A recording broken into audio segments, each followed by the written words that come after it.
the club, I thought, was just another unremarkable, if weird, place that I would forget about the next day. It seemed so familiar, and the people seemed so typical. The ecstasy ran its course, took hold, and eventually the sun would come up and the people would come down.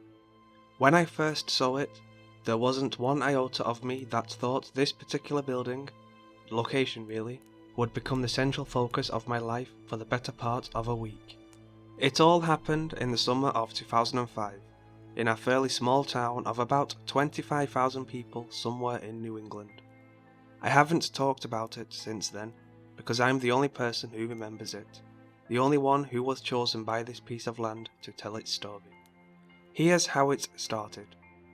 Me and two friends were out driving around on an unusually warm night. We spotted the club and decided to go in, have a few drinks, enjoy the music. We walked in and were immediately greeted by blaring music so loud the servers could barely hear our orders. I also took notice of a DJ, tall, at least 6'4", with a tattoo on his hand that looked like a scorpion and another on his knuckles that read, Trap.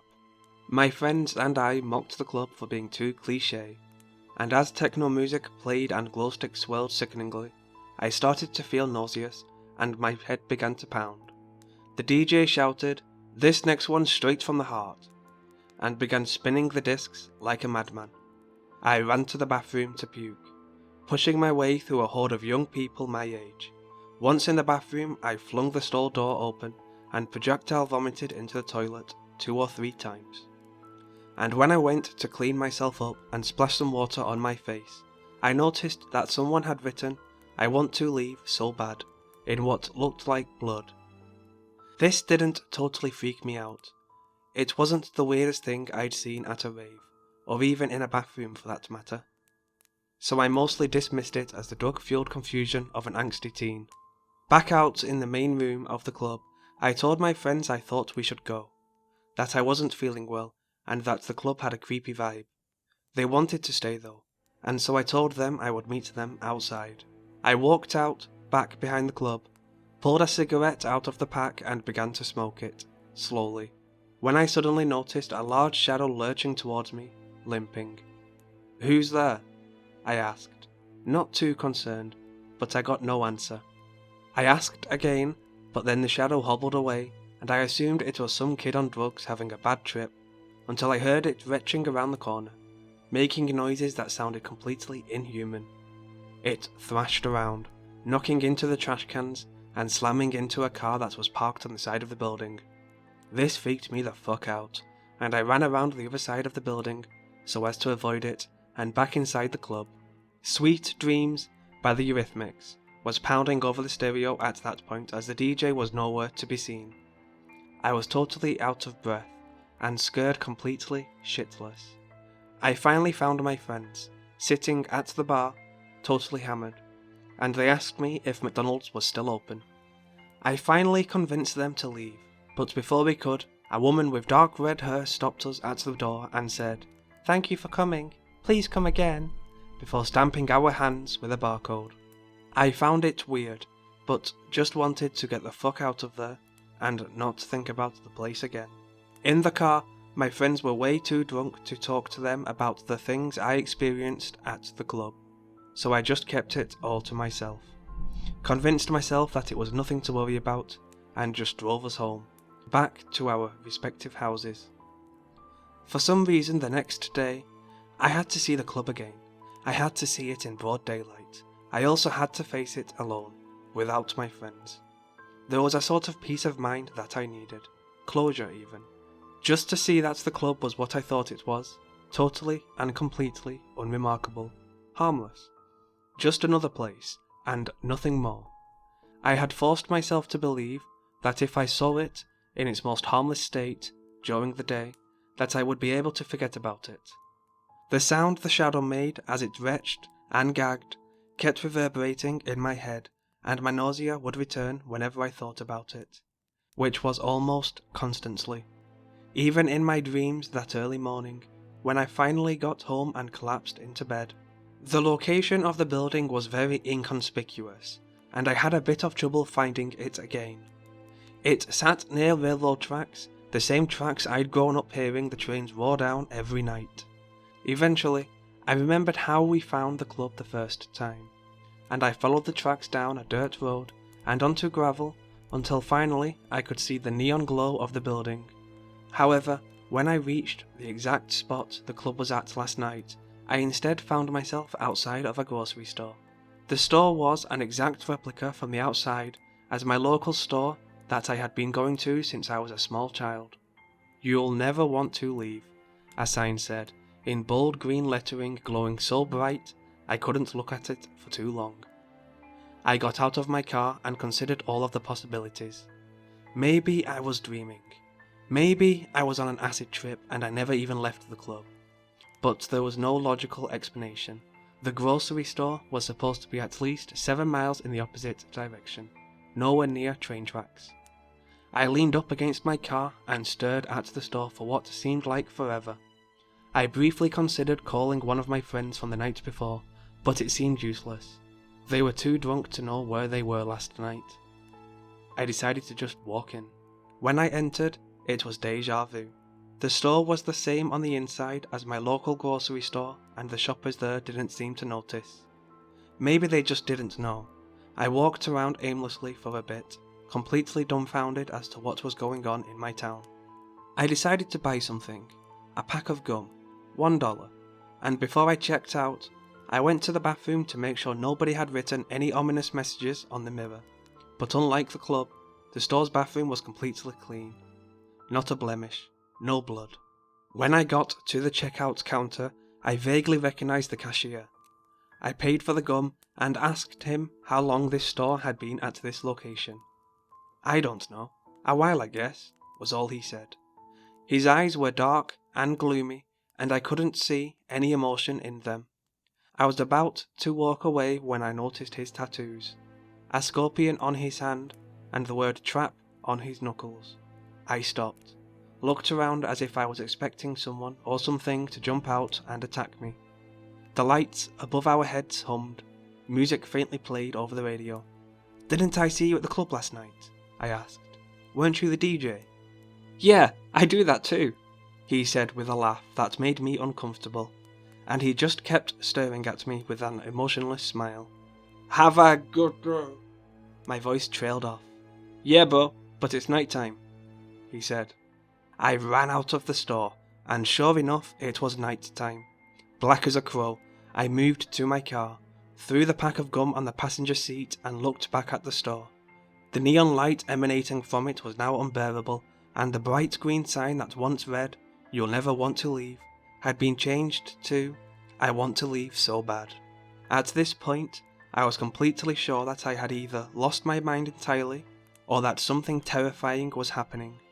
I remember researching for hours on the internet all the different possibilities. String theory, mental illness, the effect drugs can have on the human psyche, shapeshifters, and skinwalkers. Everything. Nothing made sense. There was not one theory that fit a narrative. Nothing I researched or had ever heard about up until this time was the piece of this cosmic puzzle that I was looking for. This is the part where I have a hard time discerning reality from fantasy, the fucked up places my mind took me while I slept. What I do remember is that around 2 AM the next night, I had drank enough to gain the courage to drive back to the building. By this time, I knew where it was located by heart. The train tracks looked more ominous to me now. My stomach dropped when I saw them, and I wanted to turn back and forget about all of this, but something propelled me forward and I continued to follow the tracks. Drunk, driving too fast, more scared of a building than getting pulled over.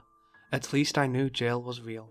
The radio was blaring, and I could feel the bass from the back of my car pounding against my seat as the full moon briefly blinded me, and then hid behind the trees just as I pulled up to the exact location of what was a grocery store the last time I saw it. What stood now was a beautiful house. Large glass windows made for natural lighting allowed me to see a packed party full of people, dancing and screaming and doing drugs, and I swear I heard someone shout, "He's here!" But it could have just been my imagination. I again stepped out of my car and leaned against it. I stared at the house party, waiting for someone to greet me or at least acknowledge me. I pulled a couple of shooters of whiskey from my pocket and downed them quickly, before marching forward with a false sense of confidence that the voice in the back of my head told me I would regret. I tried to open the door, but it was locked, so I pounded on it and screamed for somebody to let me in. But I only saw shadows float by in the windows. I decided to walk around the back and see if I could get in that way, and then I heard that fucking sound again. It stopped me dead in my tracks and sobered me up immediately. It retched, choked, gagged, screamed, puked, coughed, barked, howled, and struggled to swallow something. It sounded panicked, like it was dying. I turned around and saw its eyes, yellow like the moon and bright as a bonfire, and it looked at me with fear and confusion as it began pulling the thing it was trying to swallow whole back from out of its throat. It stood tall, too tall for a normal man, about 8 feet. Its knees were all bent backwards, and its face was sickeningly malformed. Its flesh was rotting, and its smell turned my stomach. Its mouth gaped like a black hole. Its arms were twice as long as its legs. I realized then that the thing I was locking eyes with was the same thing I heard, and that shadow I saw 2 nights prior at the club. It continued to regurgitate what it had swallowed in a morbid, vile manner. It was a girl, my age, that it had swallowed. After it spit her back out, it grunted, puked, and fled into the bushes a few feet from where it stood. I asked the girl if she was okay, but she only laughed, and her eyes were the same grotesque yellow as the thing that ate her, and then hacked her back up in the yard. Her laughter freaked me out, and as I was about to leave, the slider door opened. A man in a Jason Voorhees mask had flung it open, and then pulled me into the party where a song had just started playing and everyone was wearing shirts that said, "I want to leave so bad." But they were all smiling and the music was distorted, and I regretted ever showing up, and then I saw the DJ again. Same tattoos as before. "We have a guest!" he shouted through a microphone over the already oppressively loud music. Everyone turned to me, still smiling. I tried to turn back and leave through the slider door I was pulled in through, but when I turned, the thing was standing right outside of it, banging on it, yellow eyes peering right at me, crying, begging to be let in. I turned back around and pushed my way through the sea of young people partying. I recognized some of their faces. Some of them I went to school with. "Relax," someone shouted at me. "Let him leave," the DJ screamed. "He'll be back." I finally reached the front door. I opened it and immediately heard the sound of the thing still pounding on the slider door from the backyard. Its cries spurred me on as I ran to my car and drove away. So, if I have to be honest, and I wish I didn't, I spent the next 3 days drinking and getting high and trying to forget about the location. I had pretty much accepted that something completely out of my control was going on, and I didn't think going back was worth the risk. I fell asleep one night, high on anti-anxiety medication, and not entirely sure that the feeling of euphoria the drugs were giving me wasn't just another false hope in that chaotic time.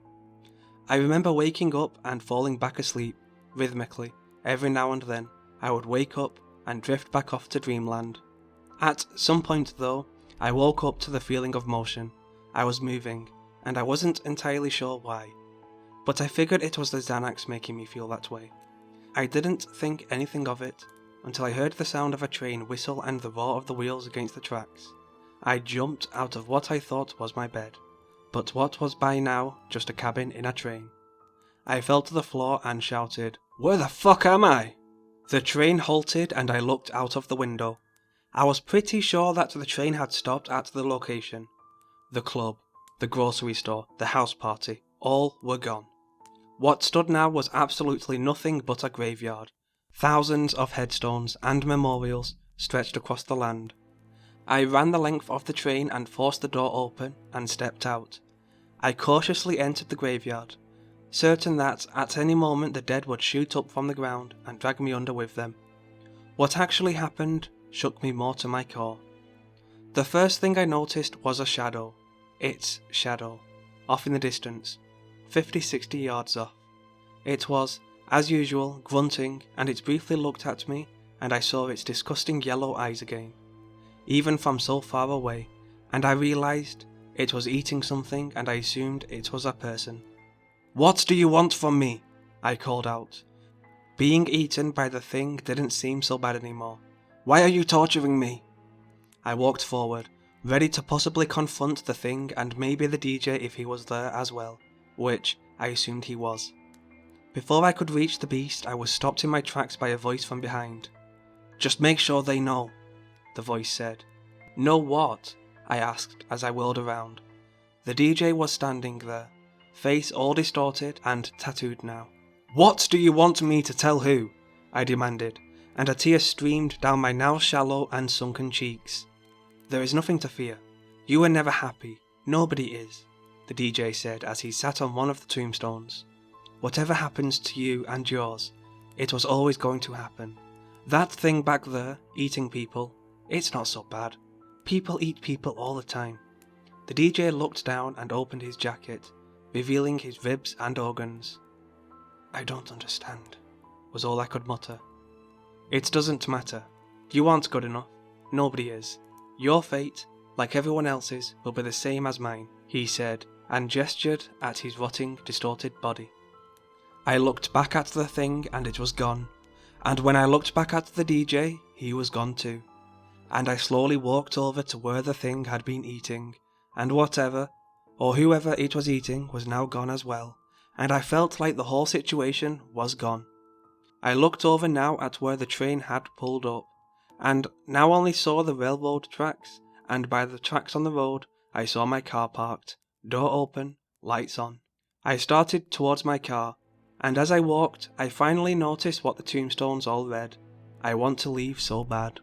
I got in my car, followed the tracks back to my house, and not long after I graduated college with a degree in archaeology. I think about these events every day of my life, and the effects they had on me. I feel now is the time to write this story as an exorcism of sorts. All I have to say about the situation is what I saw. I can only relay the facts. The interpretation is up to you.